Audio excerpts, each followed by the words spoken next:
Aurangzeb. Aurangzeb, born in 1618, was considered as the last great Mughal emperor. He was the third son of Shah Jahan and Mumtaz Mahal. By the time he turned 16, Shah Jahan gave him the post of the governor of Deccan. Aurangzeb moved to Kirki in the Deccan region, which he renamed Aurangabad after him.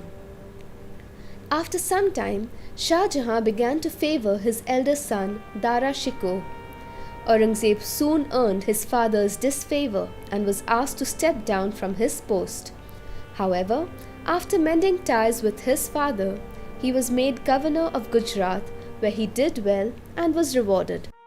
By 1647, he was made governor of Balkh and Badakhshan, which lie in the present-day Afghanistan and Tajikistan, replacing his ineffective brother Murad Bakhsh. These areas were constantly attacked by rebels, and Aurangzeb managed to quell them with his military skills.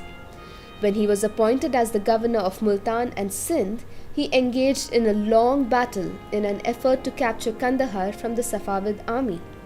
Unfortunately, Aurangzeb failed to do so and once again earned his father's anger.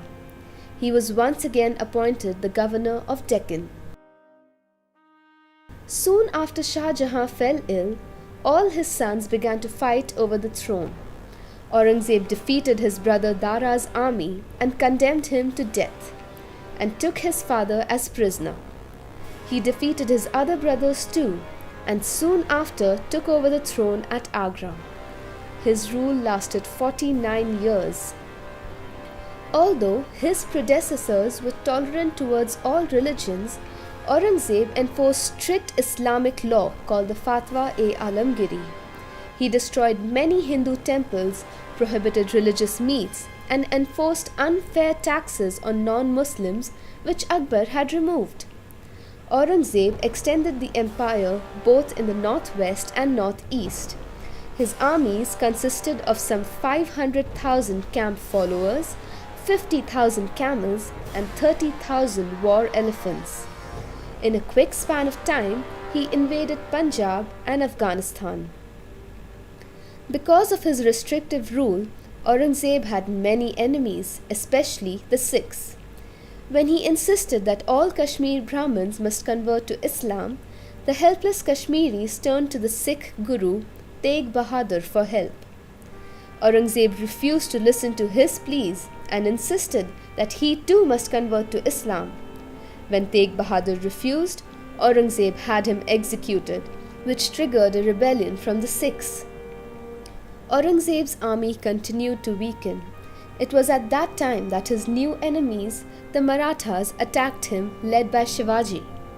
For 27 years, the two armies fought many battles, and only after Shivaji's death in 1680 did Aurangzeb and his army get some respite.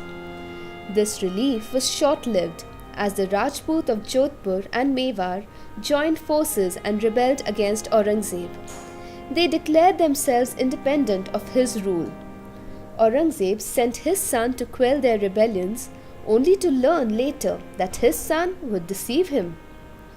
Akbar, Aurangzeb's son, declared himself king and soon fled to the Deccan, where he allied with Shivaji's son Sambhaji.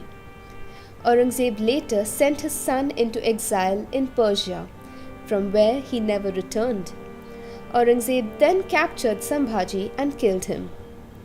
The decline of the empire had already begun.